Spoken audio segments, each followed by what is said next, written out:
Millionaire recognizes his ex-girlfriend living on the street as a beggar, is horrified to discover the reason. The streets of New York City were bustling with activity on that spring morning. Jack Thompson, impeccably dressed in a tailored Italian suit, walked briskly along the sidewalks of Fifth Avenue. His phone rang incessantly, reminding him of the countless meetings and decisions that awaited him in his glass and steel tower. At 45, Jack was the very image of success.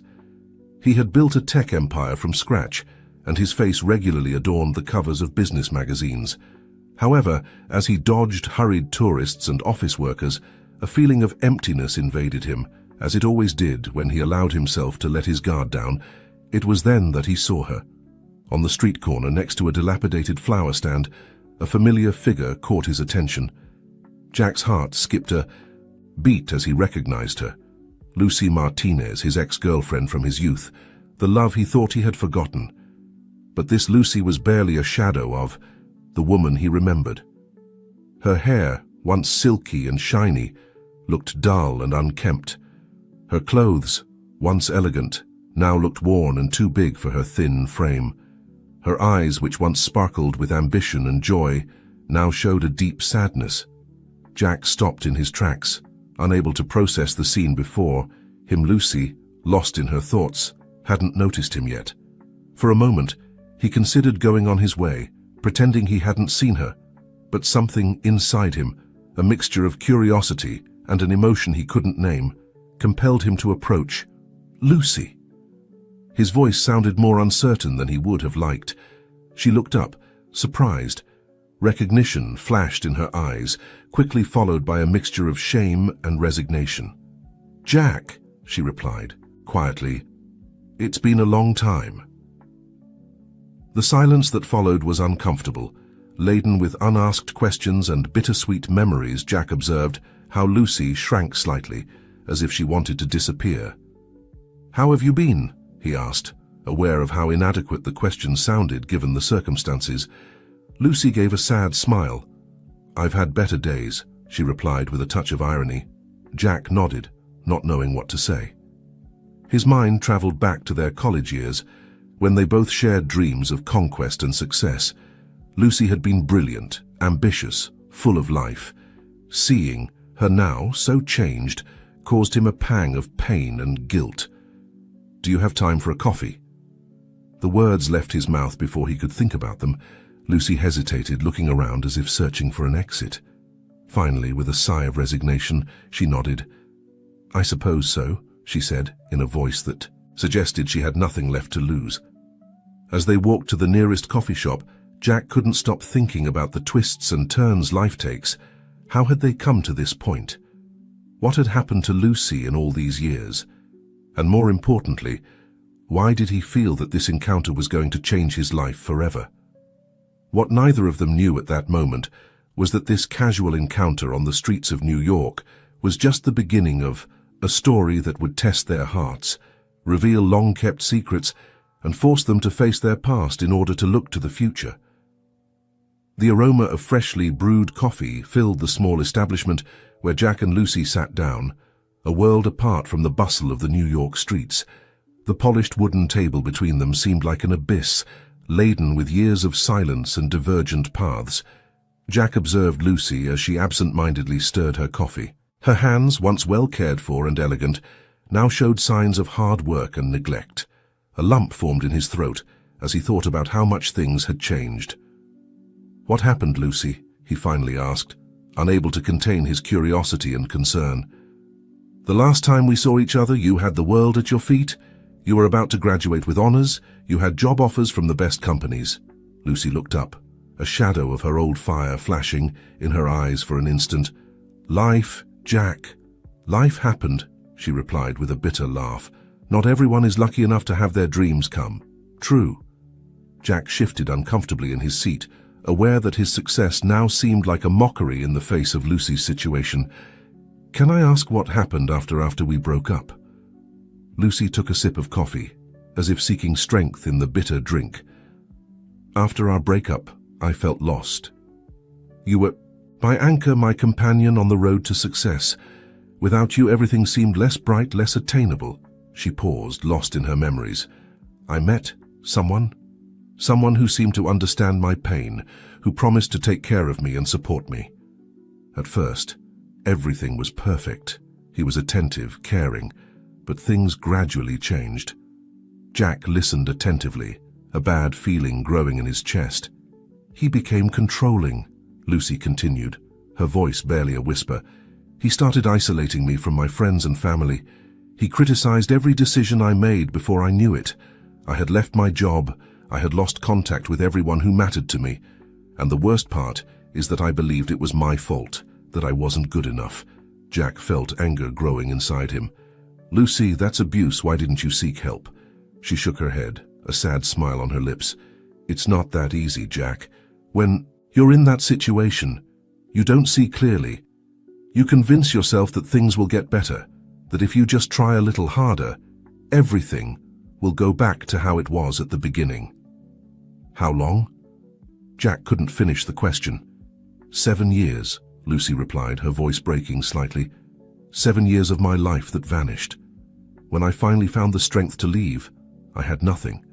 No job, no savings, no friends to turn to. I've been trying to rebuild my life since then, but it's hard when it seems like the world has moved on without you. Jack reached out across the table, hesitating for a moment before taking Lucy's hand. I'm so sorry, Lucy. If I had known. She gently withdrew her hand. It's not your fault, Jack. We each made our decisions. You followed your path and became the successful man you always dreamed of being. I made some bad decisions. But you're free now, Jack said, trying to find a ray of hope. You can start over. Lucy laughed joylessly. Start over? At my age? With no work experience in years, no contacts, not a penny to my name? It's not that easy, Jack. The world isn't kind to women who have been out of the game for so long. Jack felt something stirring inside him, a mixture of guilt, compassion, and a deeper feeling he dared not name.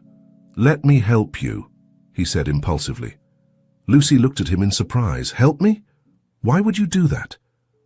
Because we were once more than friends, Lucy. Because we shared dreams and hopes, and because no one deserves to go through what you've been through without a chance to recover. She looked at him intently, searching for some hidden motive in his eyes. I don't need your charity, Jack. It's not charity, he replied firmly. It's an opportunity the same.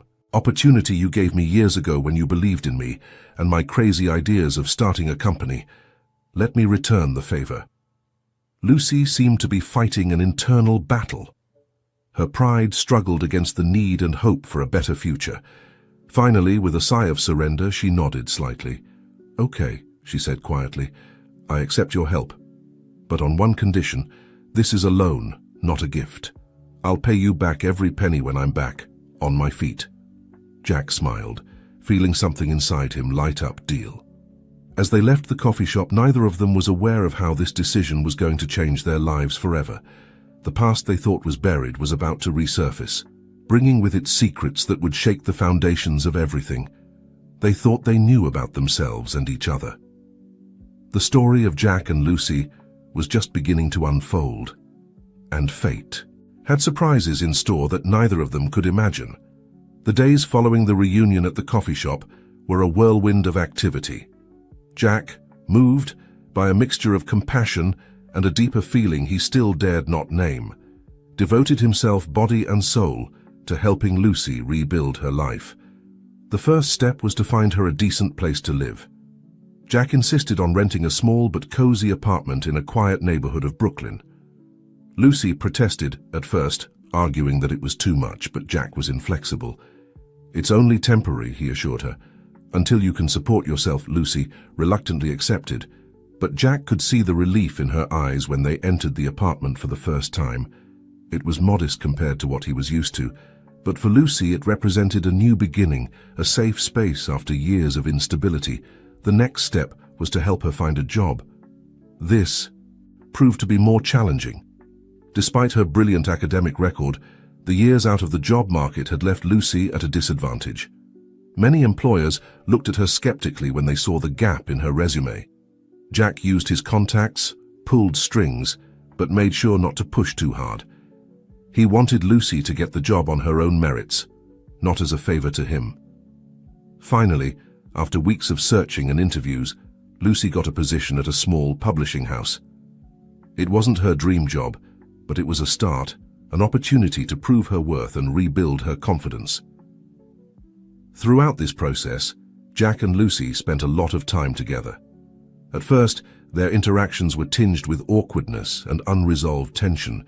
There was too much history between them, too many unexpressed feelings, but little by little, as they worked together on the project of rebuilding Lucy as Jack's jokingly called it, the barriers began to fall. Shared laughter over college memories, long conversations about their lives and dreams, moments of vulnerability when Lucy allowed herself to cry and Jack comforted her in silence. For Jack, this process was awakening emotions he thought forgotten. He found himself thinking about Lucy constantly, worrying about her well-being, longing for her company. His life, which previously revolved exclusively around his work and success, now had a new center of gravity. Lucy, for her part, struggled with mixed feelings. She was deeply grateful for Jack's help, but at the same time felt guilty. Not only for accepting his help, but for the secret she kept, a secret that weighed more and more on her conscience. One night, after celebrating Lucy getting her first raise at the publishing house, they were sitting on the small balcony of the apartment, sharing a bottle of wine. "I've never properly thanked you," Lucy suddenly said, looking at Jack with bright eyes, "for everything you've done for me." Jack smiled, feeling a warmth in his chest that had nothing to do with the wine. "You don't have to thank me for anything. I do it because I want to, because I care about you." Lucy looked at him intently, as if trying to decipher a puzzle. "Why, Jack? Why do you care so much after all these years?" Jack took a sip of wine, searching for the right words. "Because you never stopped mattering to me, Lucy. Even when our paths separated, a part of me always wondered what had become of you, if you had achieved your dreams." He moved a little closer to her, his voice dropping to a whisper. "And now that I've found you again, I realize that all my success, all my money, mean nothing if I can't share them with someone who really matters to me." Lucy felt her heart racing. For a moment, she allowed herself to imagine a future with Jack, a life where the past was behind them and they could start anew.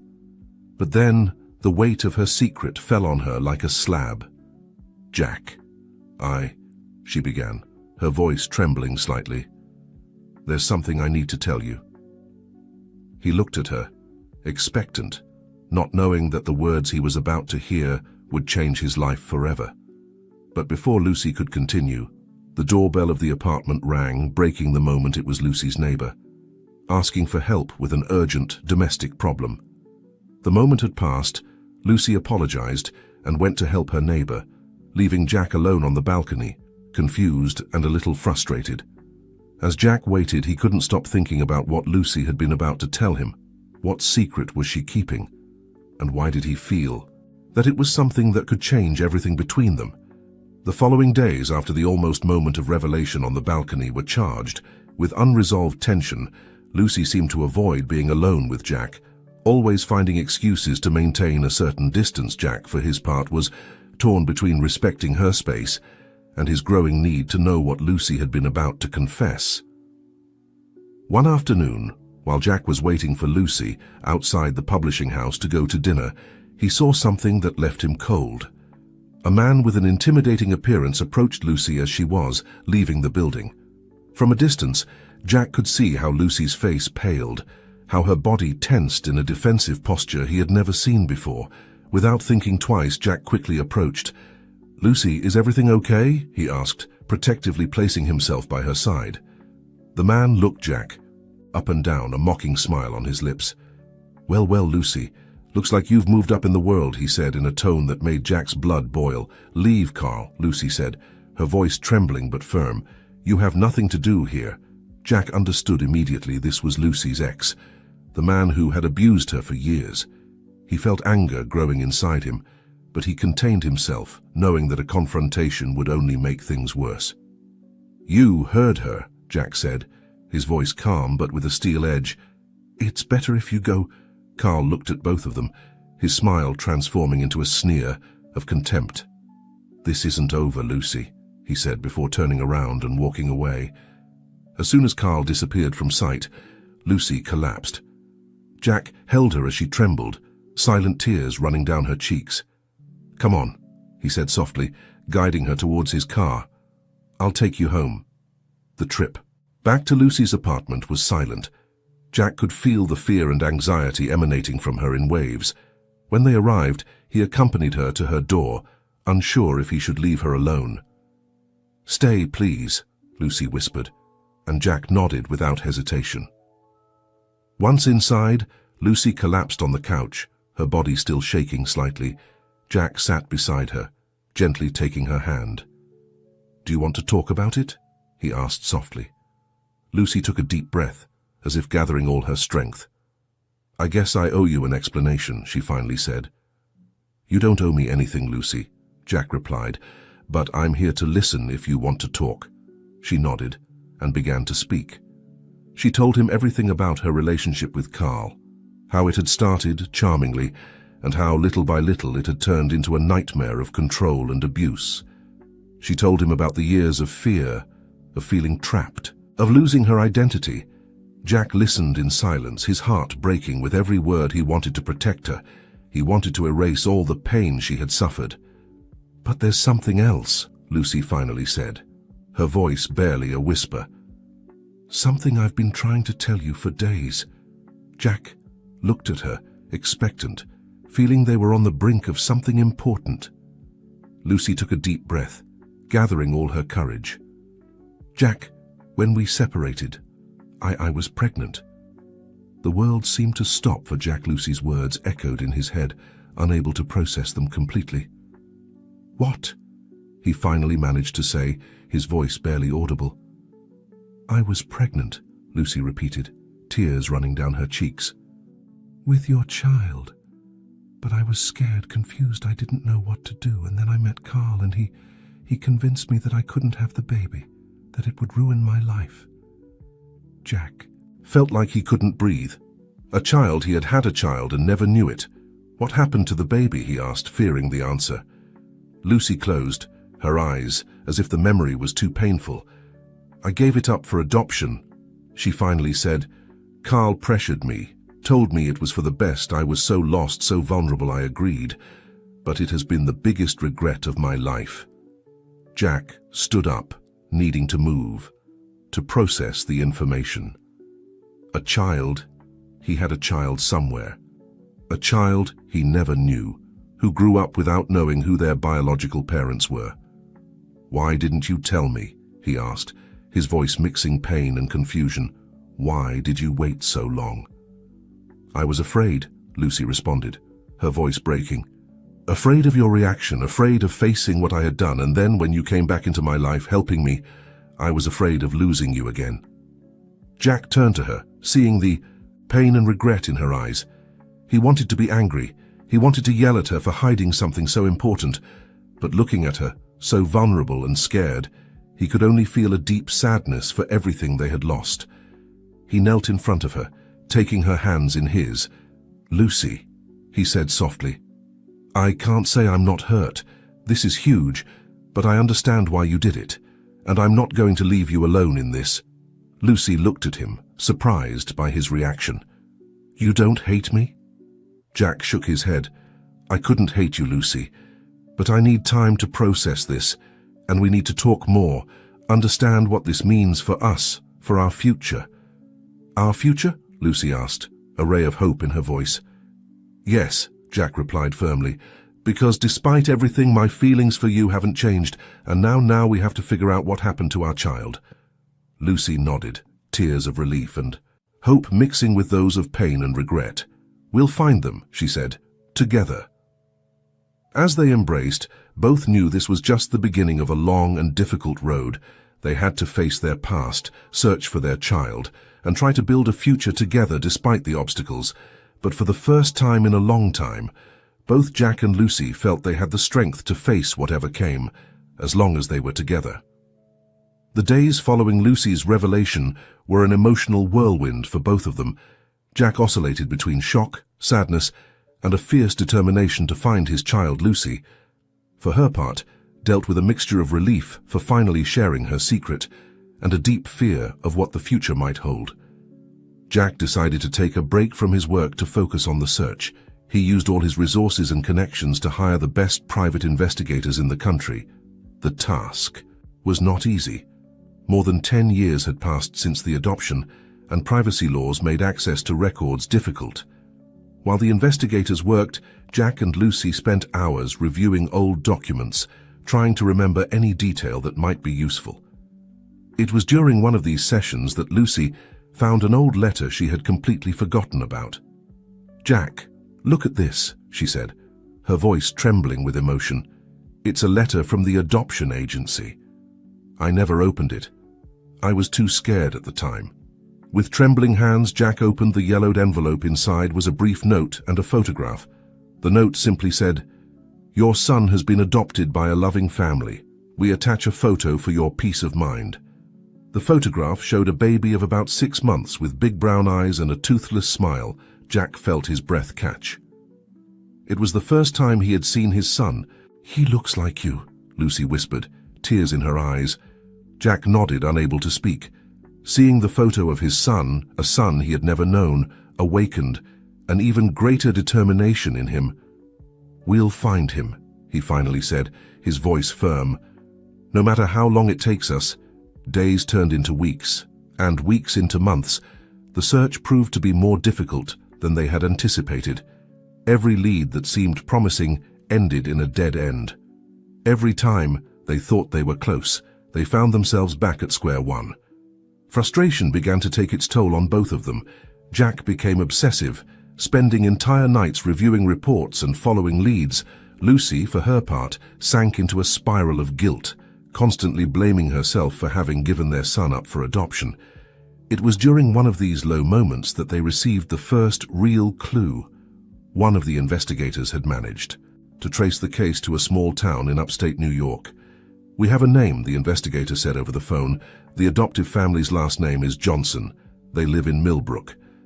Jack and Lucy looked at each other, a mixture of hope and fear in their eyes. They were closer than ever to finding their son, but also closer to facing the reality of what that would mean. "What do we do now?" Lucy asked, her voice barely a whisper. Jack took her hand, squeezing it gently. "We go to Millbrook," he said with determination. "It's time to meet our son." As they prepared for their trip to Millbrook, both were aware that they were about to change not only their lives, but also the life of the child they had given up for adoption.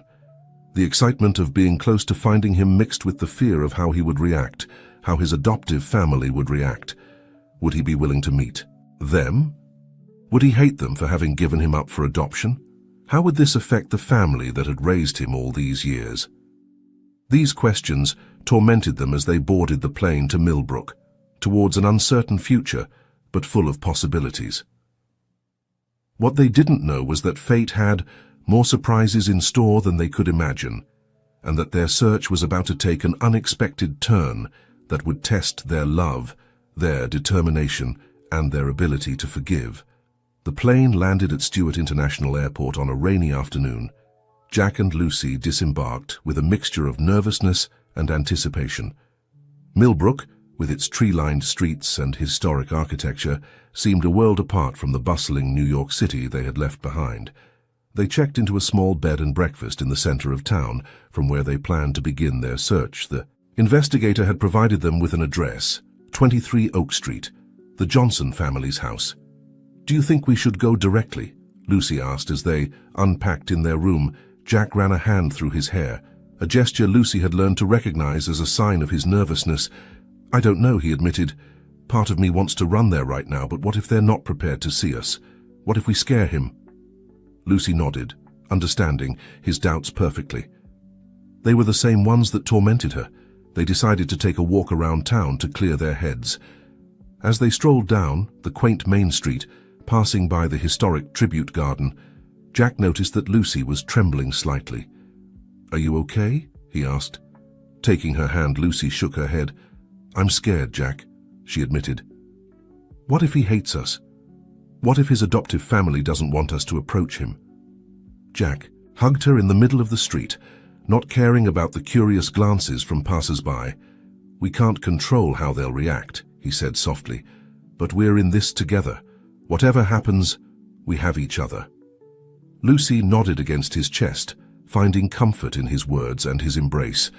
When they separated, both felt a little stronger, a little more prepared for what awaited them. They decided that the best approach would be to contact the Johnson family, indirectly. First, Jack used his contacts to arrange a meeting with a local social worker, hoping to obtain more information about the adoption process in the region and hopefully some data about the family they had come to find. The meeting was scheduled for the next morning. That night, neither of them could sleep much. Anticipation and nervousness kept them awake, imagining all the possible scenarios they might face.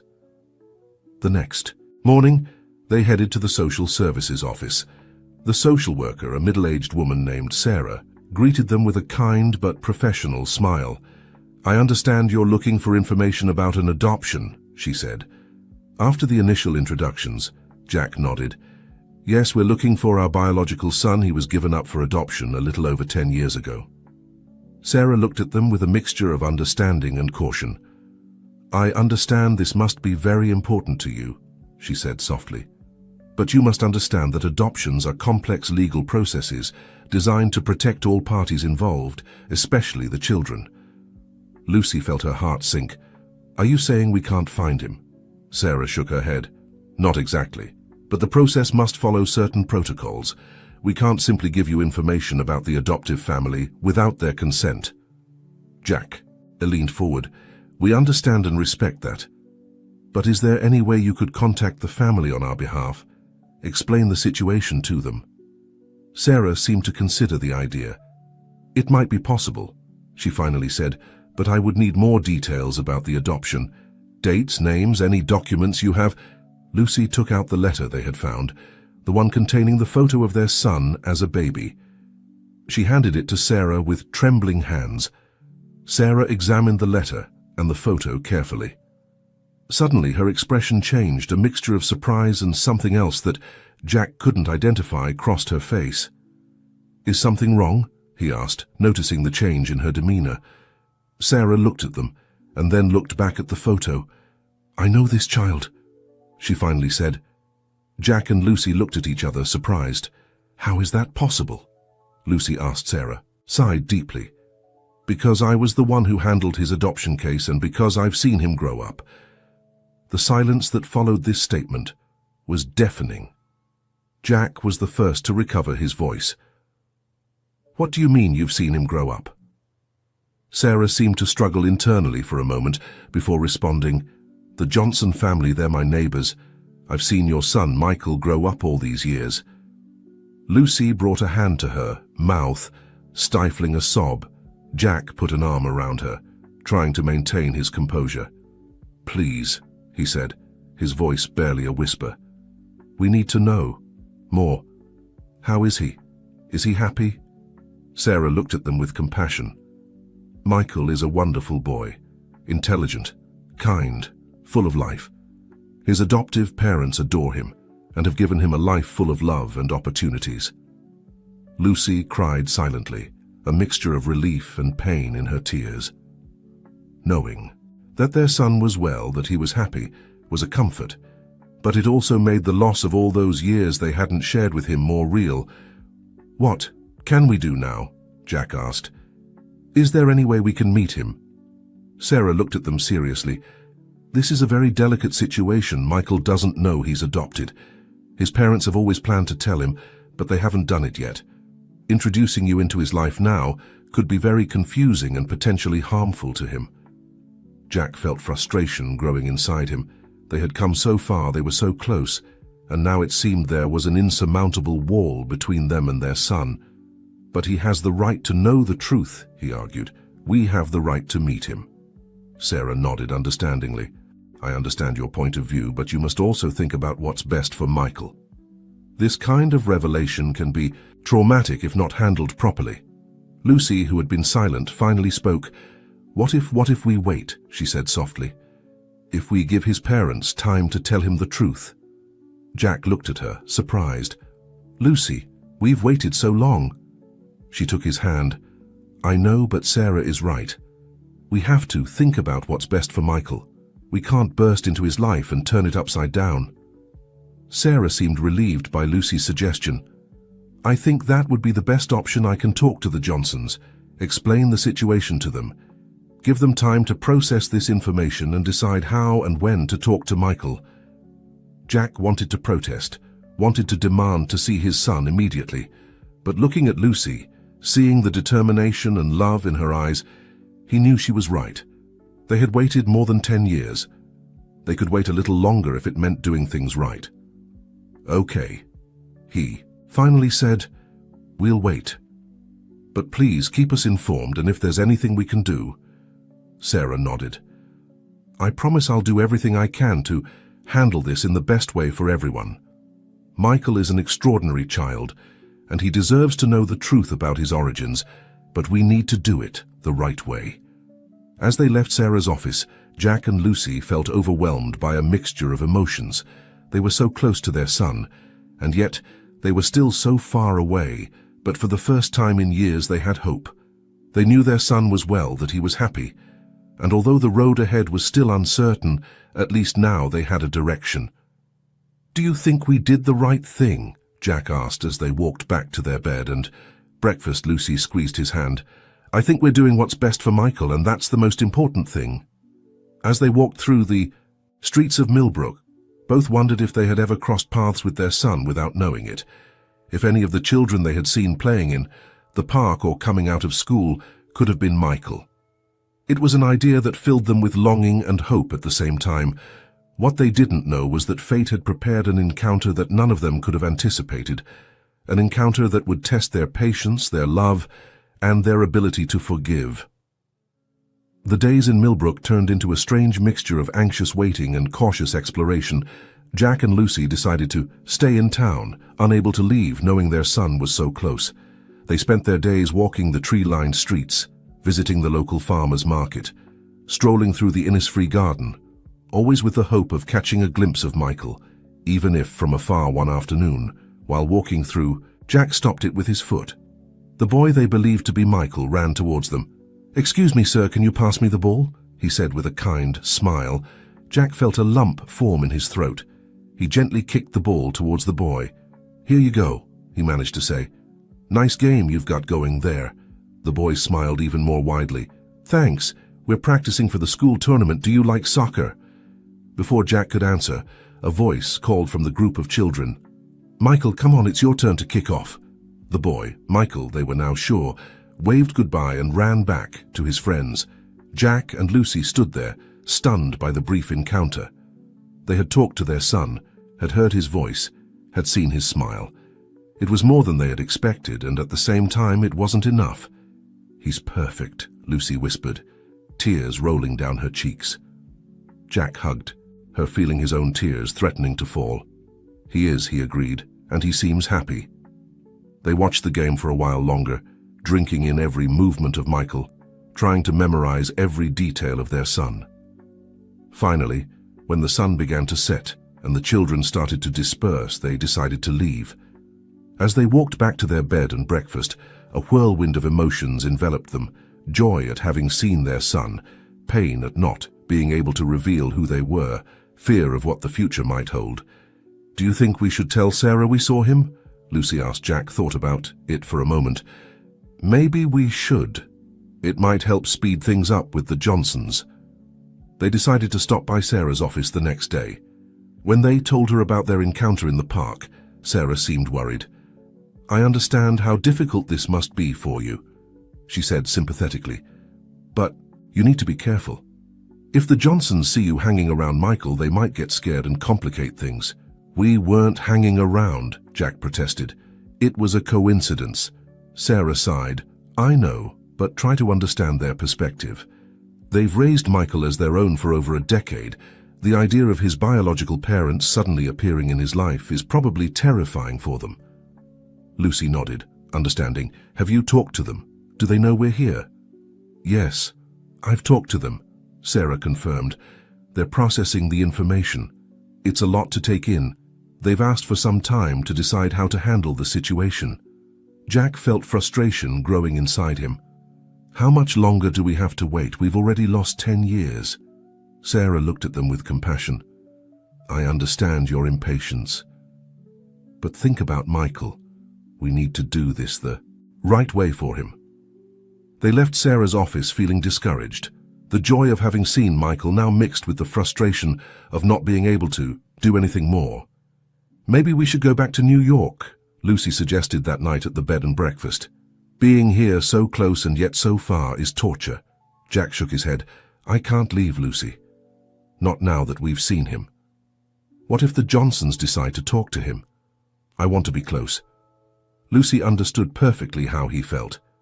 She wanted to stay too, but feared their presence might complicate things. The following days were a test of patience. They tried to keep busy, exploring the town, but their thoughts always returned to Michael. Every child they saw on the street made them turn their heads, hoping it was him. One afternoon, as they were walking through the historic district of Millbrook, Lucy suddenly stopped. Jack, she said, her voice tense. Look. Jack followed her gaze and saw a middle-aged couple walking towards them.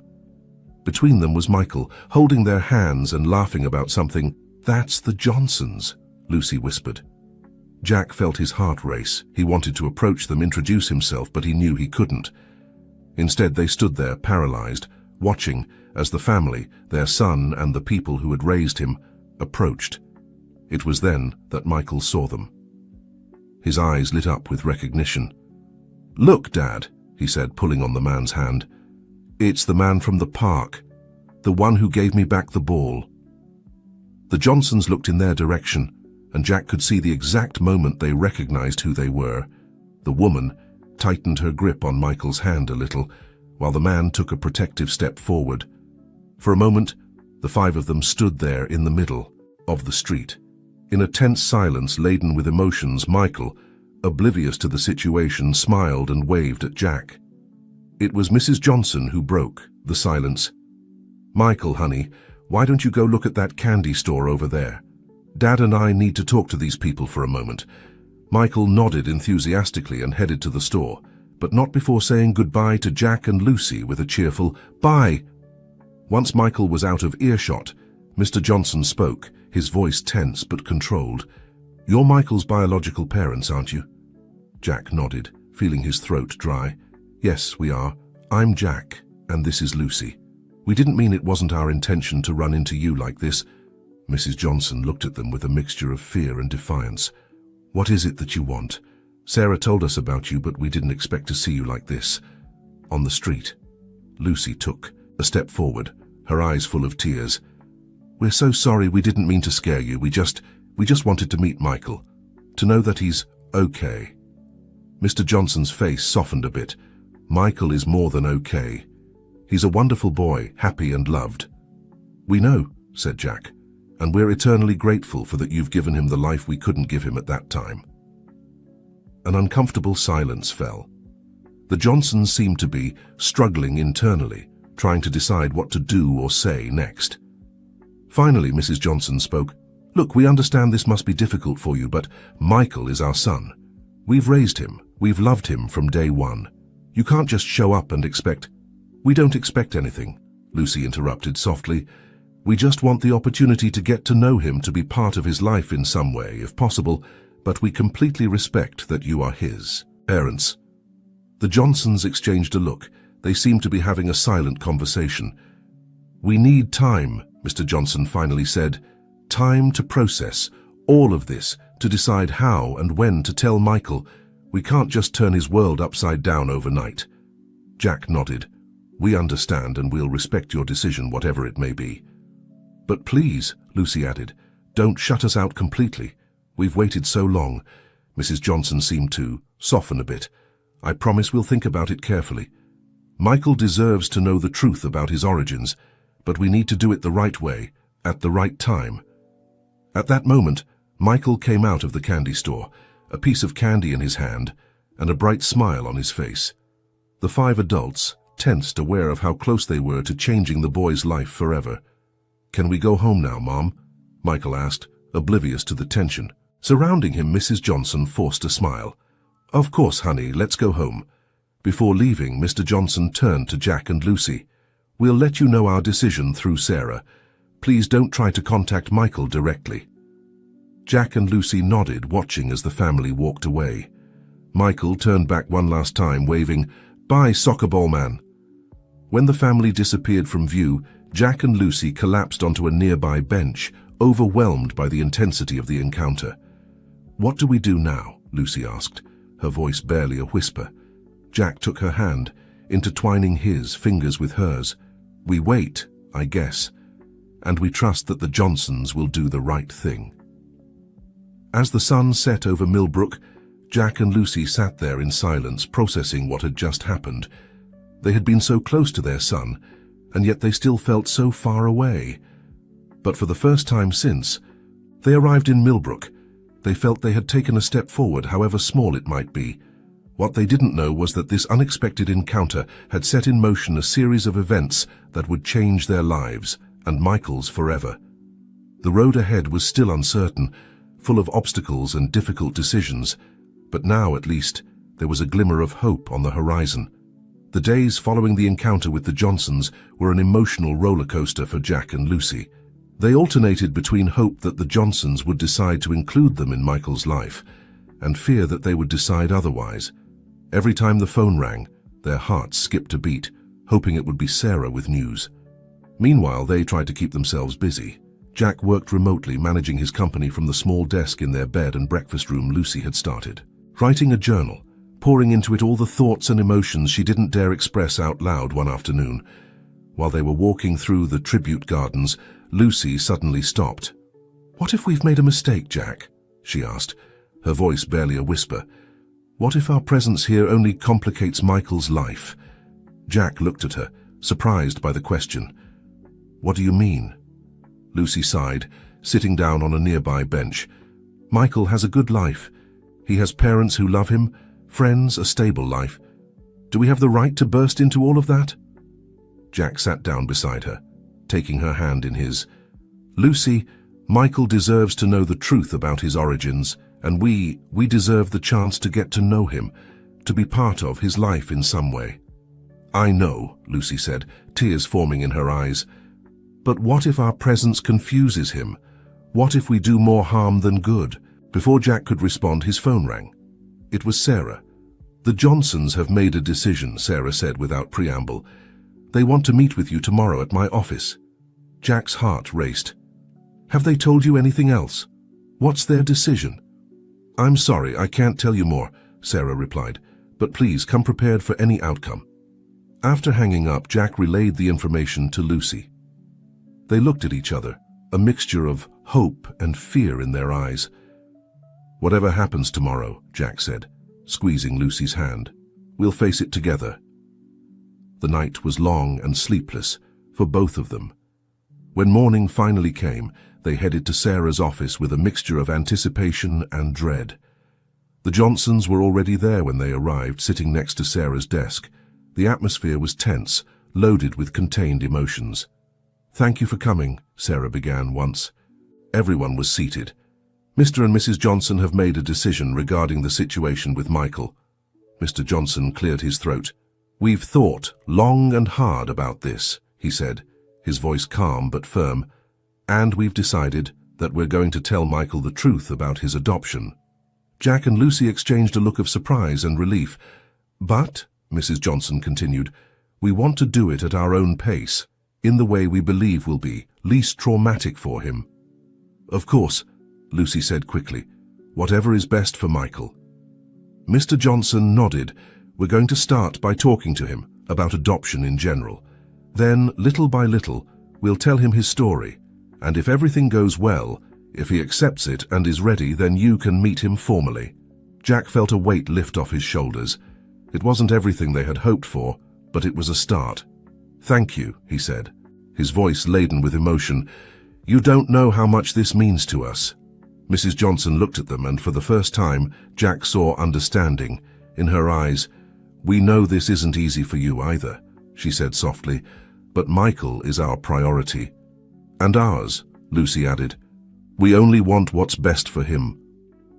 Sarah, who had been listening in silence, intervened. I think this is a good plan, but we must be prepared for any reaction from Michael. He might accept it easily, or he might have difficulties processing it.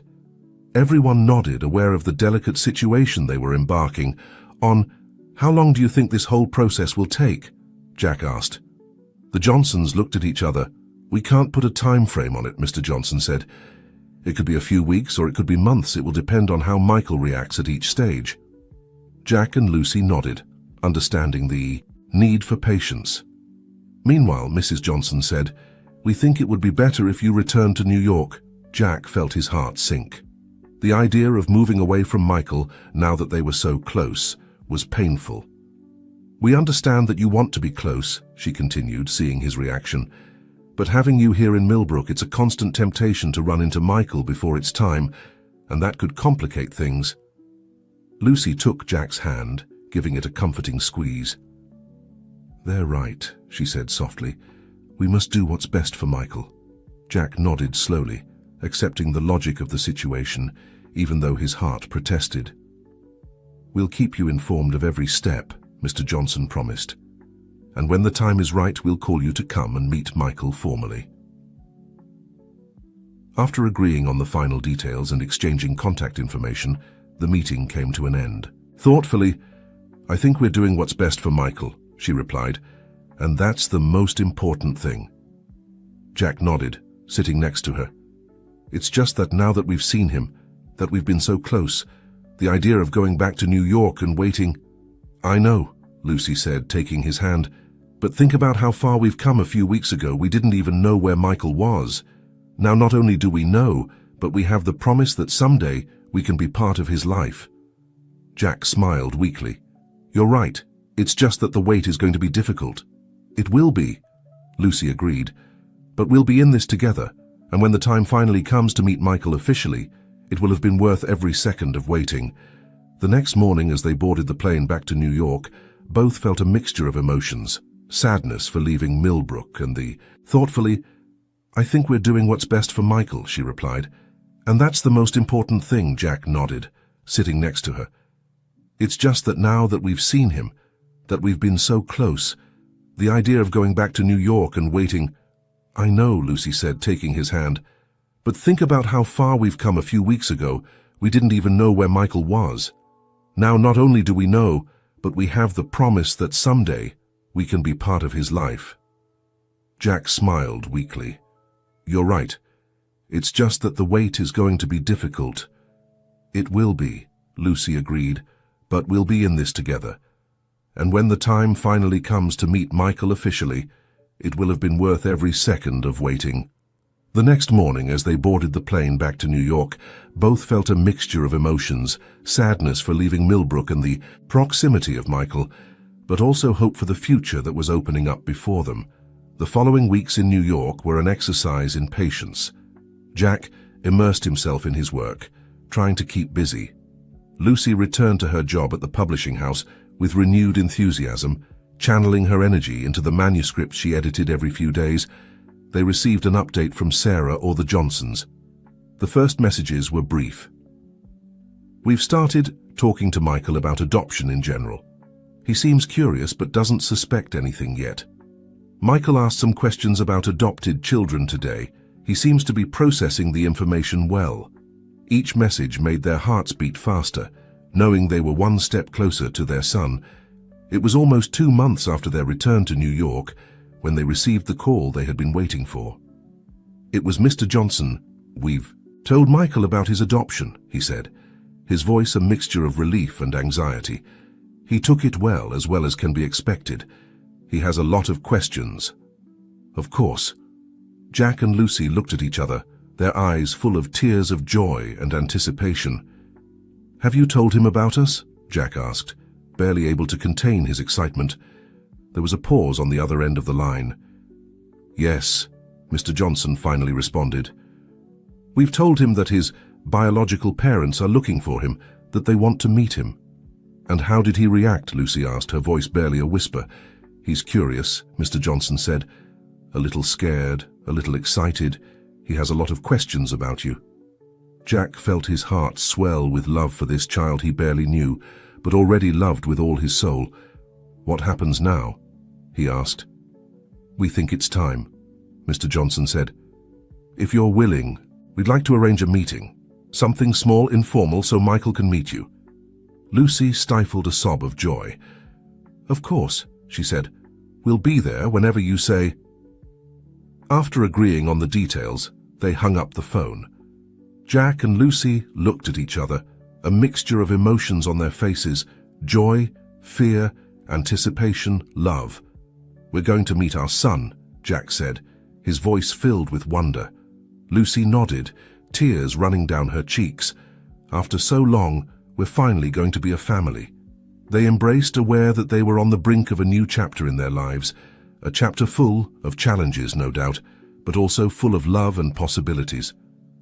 As they prepared to return to Millbrook, both knew that nothing would ever be the same. The road ahead would be complicated, full of adjustments and learning, but they were ready to face it together with their love for their son as their guide.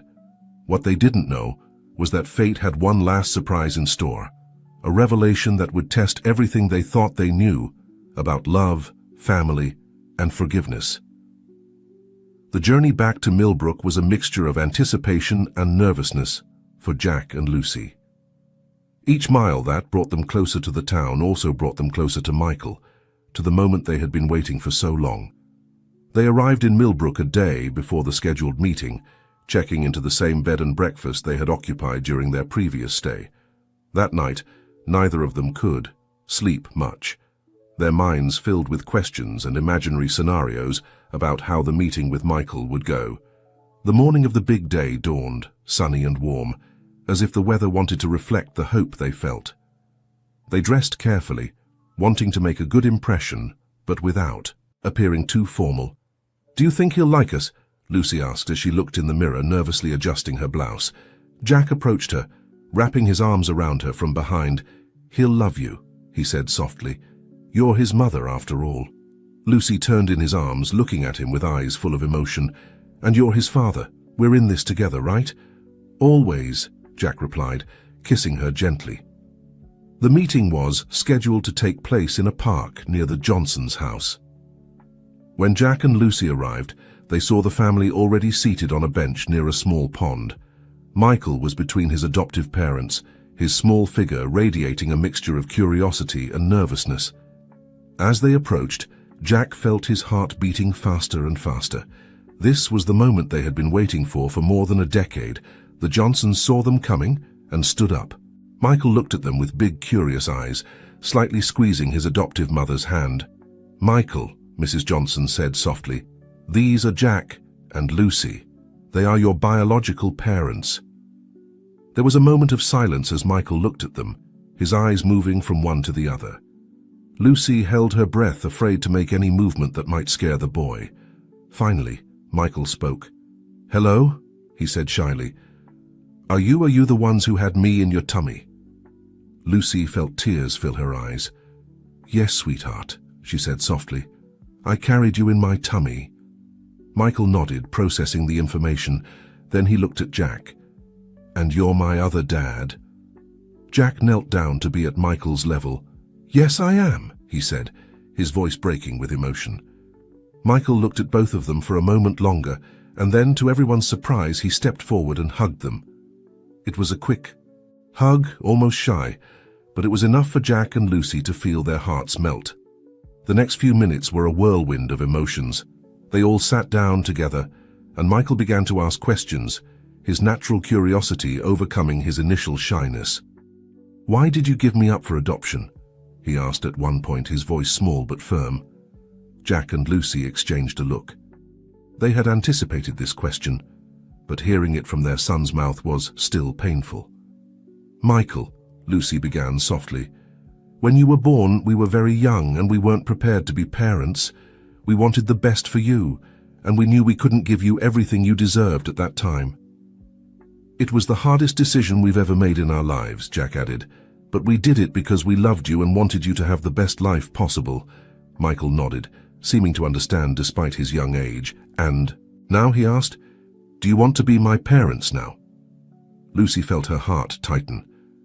"Sweetie, your parents are the ones who have raised and loved you all these years," she said, looking at the Johnsons gratefully. We just want to be part of your life. If you want. Michael seemed to think about this for a moment, like aunts and uncles. He finally asked. Jack smiled, feeling a mixture of pain and relief at the innocence of the question.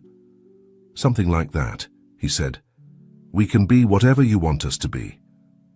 The rest of the meeting passed in a blur of conversations, laughter, and some tears. Michael told them about his school, his friends, his hobbies.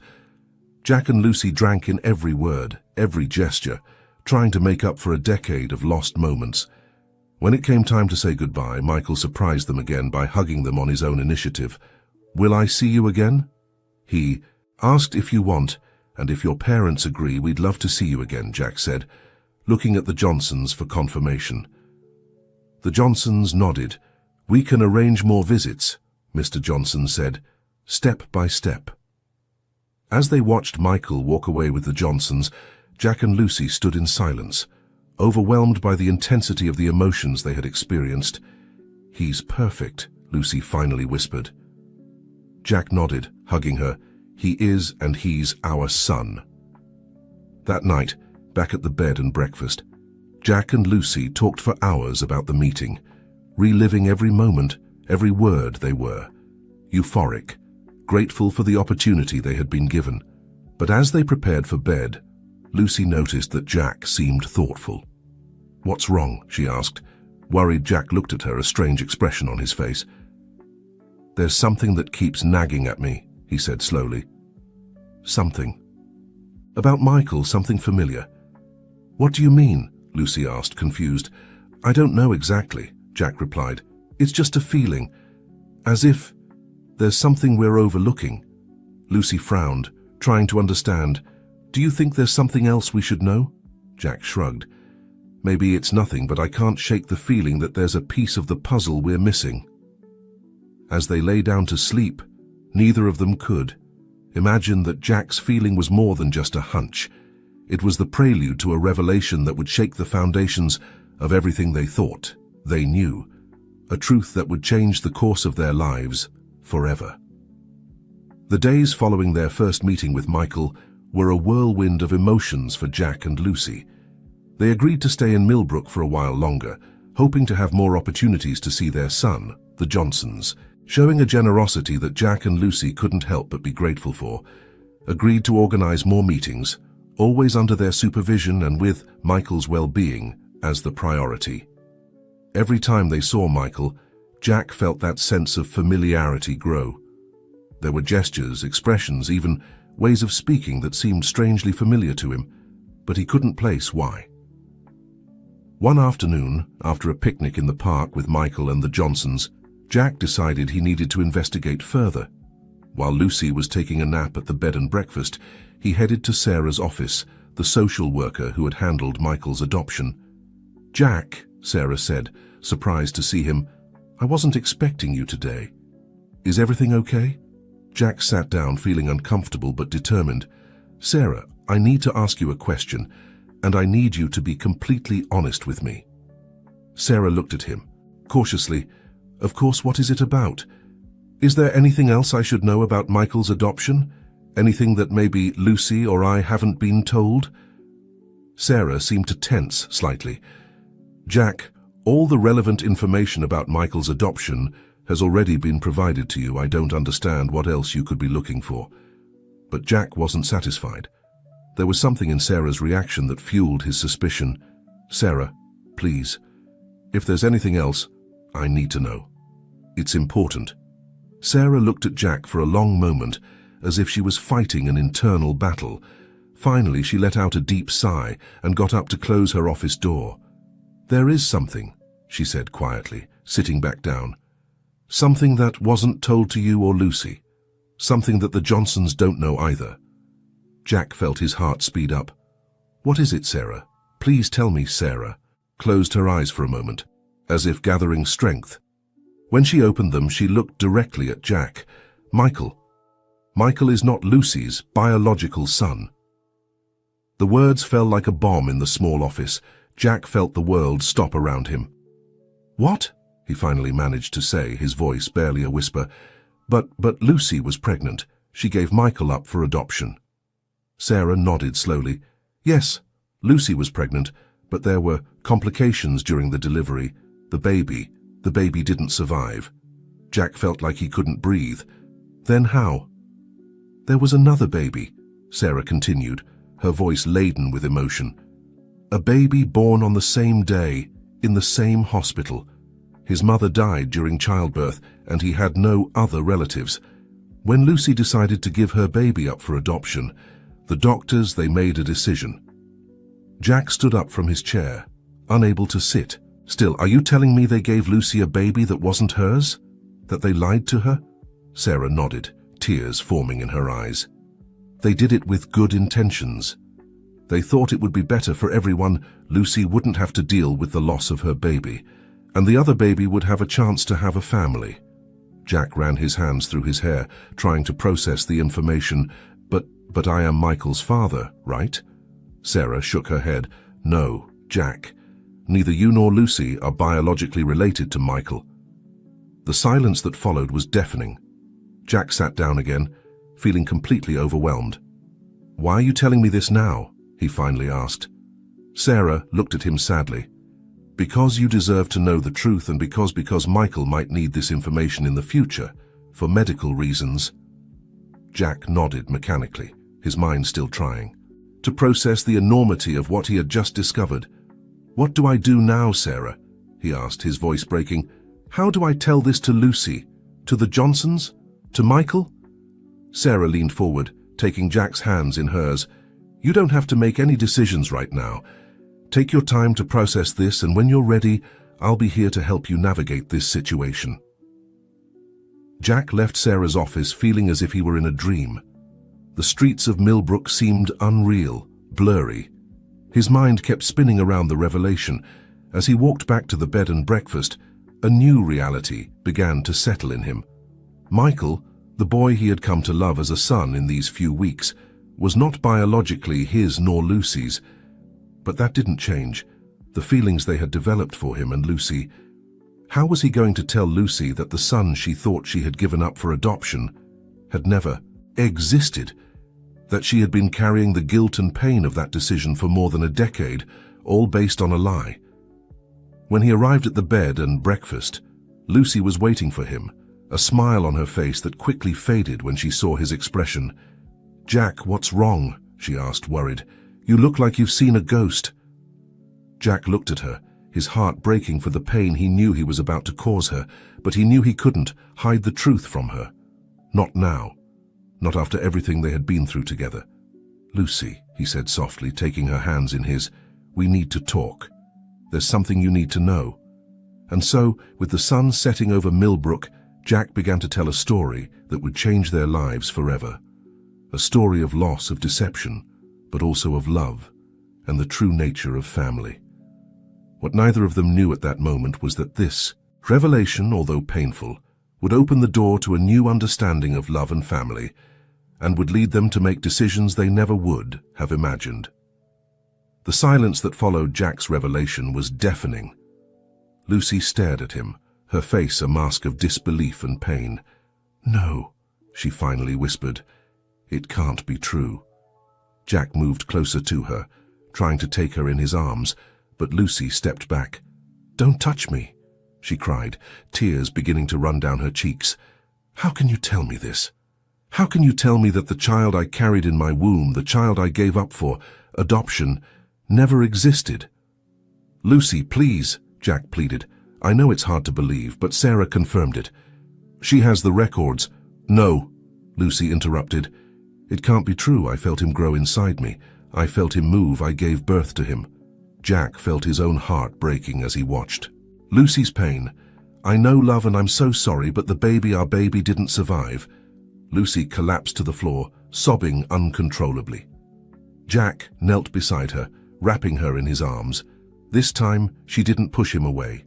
They spent hours like this, embracing on the floor of the bed and breakfast room, crying together for the child they had lost without knowing it, for the years of guilt and regret based on a lie, for the cruel irony of having found a child they believed to be theirs, but who turned out not to be. When they finally calmed down, Lucy looked at Jack with red-rimmed eyes. "What do we do now?" she asked, her voice hoarse from crying. Jack shook his head. "I don't know," he admitted. "But what I do know is that no matter what we decide, we'll do it together." The following days were a whirlwind of emotions and difficult decisions. Jack and Lucy had long conversations with Sarah, reviewing the records, trying to understand how and why such a drastic decision had been made. It was a mistake, Sarah admitted, a well-intentioned mistake, but a mistake nonetheless. The doctors thought they were doing what was best for everyone. But the knowledge of the good intentions behind the decision didn't make it any easier to accept. Lucy spent days alternating between anger, pain, and deep depression. Jack did his best to support her, but he himself was struggling with his own emotions. In the midst of all this was Michael, the boy they had come to love, whom they had believed to be their biological son, but who they now knew was not. What did this mean for their relationship with him? It was during one of their long nighttime conversations when Lucy asked the question they had both been avoiding. "What do we tell Michael?" she asked. Jack felt something loosen in his chest. "Are you saying we should keep the secret?" Lucy shook her head. "No, not exactly. I think we should tell the Johnsons the truth. They deserve to know, and Michael might need that medical information in the future, but maybe we don't need to change anything else." "What do you mean?" "I mean, maybe we can continue to be part of Michael's life, exactly as we have been until now, as additional figures in his life, not to replace his parents, but to complement them." Jack considered this for a moment. "And what about our biological child, the one we lost?" Lucy took his hand, tears forming in her eyes. "We'll mourn him," she said softly. "We'll remember him, but we won't let that loss prevent us from loving Michael or being part of his life if he wants us in it." Jack felt his heart swell with love for this incredible woman. Text here. Despite all the pain and confusion, she still found the strength to love, to think about what was best for everyone. "You're amazing, you know that," he said, gently kissing her hand. Lucy smiled weakly. "I'm not amazing. I'm just trying to do the right thing." The following days were a whirlwind of difficult conversations, first with Sarah, then with the Johnsons. As expected, the Johnsons were shocked and confused by the revelation. But after the initial shock, they showed an understanding and compassion that Jack and Lucy couldn't help but admire. "Michael is our son," Mr. Johnson said, firmly. "It doesn't matter where he came from. We've raised him. We've loved him from day one. That's not going to change." "And you're still welcome in his life," Mrs. Johnson added, surprising everyone. "You've shown how much you love Michael. He deserves to have all the love possible in his life." The decision not to tell Michael the full truth, at least for now, was made jointly by all the adults involved. They agreed that when Michael was older and could better understand the situation, they would revisit this decision. Meanwhile, Jack and Lucy committed to being a constant and loving presence in Michael's life, not as biological parents, but as additional figures of love and support. When the time finally came to return to New York, Jack and Lucy felt different. They had come to Millbrook looking for the son they thought they had given up for adoption. They were leaving with their hearts broken for a child they never got to know, but also full of love for a boy who, although he didn't share their blood, had become an important part of their lives. At the airport, as they waited for their flight, Lucy looked at Jack. "Do you think we'll be okay?" she asked Jack, hugged her, gently kissing her forehead. "I think we'll be more than okay," he replied.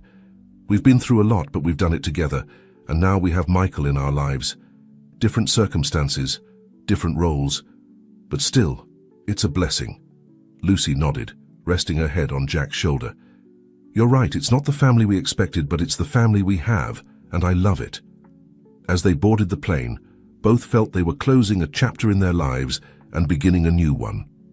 A chapter full of challenges, no doubt, but also full of love, second chances, and a new understanding of what it really means to be a family.